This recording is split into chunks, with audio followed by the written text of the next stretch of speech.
I failed to state the obvious today. Thank you for wearing pink on Wednesday. We wear pink on Wednesdays. I love it.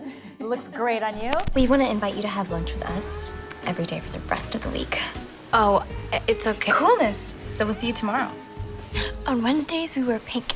Did you draw on your experiences at Upper Darby High School in terms of the movie and now the musical? I really did. You know, the movie is based on, partly based on a sociology book that came out, Queen Bees and Wannabes. It was a book for parents and for young girls to figure out kind of relational aggression. But I also had to make up the story because it didn't have a real story. And so I definitely looked back on the way I behaved, the way I saw other people behave at that time, and I used.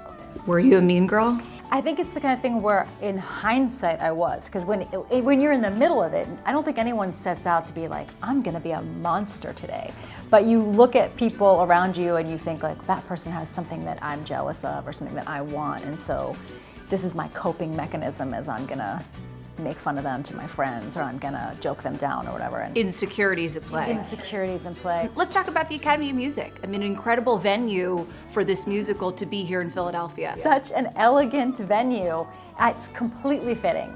No, I feel really honored to be in there. It's going to be so funny to see like these children running around and jumping around in the Academy of Music. Classiest thing I've ever been a part of. You really are a true famous Philadelphian that people look up to, and young girls certainly look up to. Thank you for that. It's very nice of you to say. I had a great honor recently that Gritty on Instagram posed as a bunch of well-known Philadelphians, and Gritty recreated the cover of Bossy Pants, and I was like, this is the best thing that's ever happened. Let's talk about your Philadelphia roots. I have to be honest, I never hear a Philly accent, except of course when you do the Philly accent. I know, right? It's like, does this guy have mirrors in his house? He looks like someone opened a quesadilla to pick the chicken out. The Philly accent, as the one thing I've learned about it is hard for other people to learn.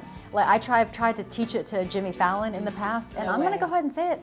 He didn't get it. At the very least, you gotta cut off her ponytail. Yeah, but bare minimum, you cut the ponytail. Gotta go for the tail. When a girl's so much. Cut the ponytail. Cut her ponytail off, right? Colin Jeffs, we brought you some hoagies. Look, I apologize. I've been on vacation, so my accent. Once a year, she goes to Jamaica. Accent's Oh, yeah. Okay. Yeah. The one person that I've heard actually be able to do it was James McAvoy when he hosted SNL. Crushed it. You're NBC, you can get the clip. Claire wakes up after a night of raging, right? And bathroom's completely destroyed, like Chernobyl.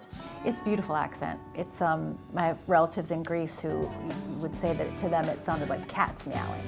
Hearing people from Philly speak English. It sounded like stray cats. Well, Tina Fey, thank you so much. Really appreciate you taking Thank you.